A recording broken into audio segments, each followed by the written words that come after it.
এই বৎস খাড়া বল বিসমিল্লাহ। বিসমিল্লাহ। বল সুবহানাল্লাহ। সুবহানাল্লাহ। এই যে বিসমিল্লাহ বললি, বিসমিল্লাহ কথা আছে না নাই? আছে। তোর হাতটা একটু দেখা।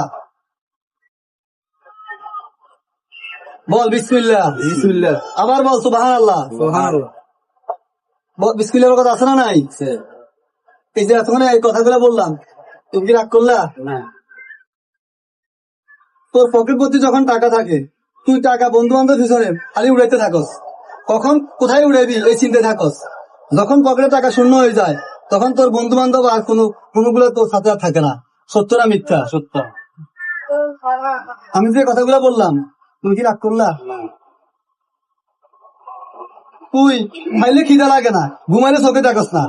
বল কথা সত্য না মিথ্যা? বল বিসমিল্লাহ। বিসমিল্লাহ। বল সুবহানাল্লাহ। সুবহানাল্লাহ। কি রাগ করলা? না। তুই দোকানে তোর পরিচিত লোকের থেকে যতই দাম কমাই রাখস, তারপরে তারা বলে বেশি রেখছস। সত্য না মিথ্যা? সত্য। বল বিসমিল্লাহ। বিসমিল্লাহ। বল সুবহানাল্লাহ। সুবহানাল্লাহ। রাগ করলা? না। তুই যখন দোকান বন্ধ করে রাত্রে সাইকেল চালাই তোর বাড়ির দিকে যাস, যখন অন্ধকার কারেন্ট থাকে না, মনে হয় যেন তোর পিছন থেকে ডাকতেছে। তুই যখন পিছন দিকে তাকাস, দেখো যে পিছনে কেউ নাই, তখন তোর ভয়ে গা শিরশির করে উঠে। সত্য না মিথ্যা? সত্য। বল বিসমিল্লাহ। বল সুবহানাল্লাহ। বল আস্তাগফিরুল্লাহ। কি বাবা রাগ করলা? না।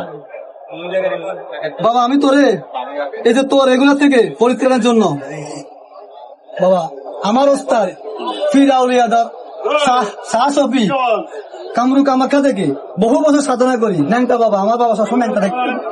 ওই ন্যাংটা বাবা কামরু কামাখ্যা থেকে বহু বছর সাধনা করি। সে একটা গাছের টুকরো আনছে বাবা। ওই গাছের শিকড়টা যদি আমি তোরে দিই, তুই কি ওই গাছের বিনিময়ে আমারে যদি আমি চাই 1000 টাকা দিবি না? দিব। বল বিসমিল্লাহ। বিসমিল্লাহ। বল সুবহানাল্লাহ। সুবহানাল্লাহ। বাবা রাগ করলা? না। দে 1000 টাকা দে। আস্তাগফিরুল্লাহ বাবা, টাকা লাগবে না। তোর মনটা খুব বড় সহজ সরল বাবা। এই সর্বনাশ। তুই জীবনে অনেক আগাইতে পারবি বাবা, কিন্তু তোর পিছনে শত্রু লাগিয়েছে বাবা। তুই যেগুলোর পিছনে টাকা খরচ করিস, যেগুলোর পিছনে তুই লাখ লাখ টাকা উড়াস, তোর বন্ধু বান্ধব যেগুলো তুই রাত্রে ওই যে উপরে ক্যারাম বোর্ড খেলাস, ওগুলাই বাবা, ওগুলোর ভিতরে একটা তোর শত্রু আছে বাবা। এই সর্বনাশ। মুখে খুব বন্ধু, কিন্তু অন্তরে বিষ। তুই তো বুঝলি না বাবা। বল বিসমিল্লাহ। বল সুবহানাল্লাহ। কি বাবা রাগ করলা? বাবা ওই গাছটা আমি তোরে এখনই দেবো। তুই তো আমার 1000 টাকা দিতে রাজি হয়েছস, কিন্তু আমি তোর টাকা নেবো না। আমার ওস্তাদের মানা আছে, এই গাছ বিক্রি করি টাকা খাওয়া যেত। সর্বনাশ। যদি আমি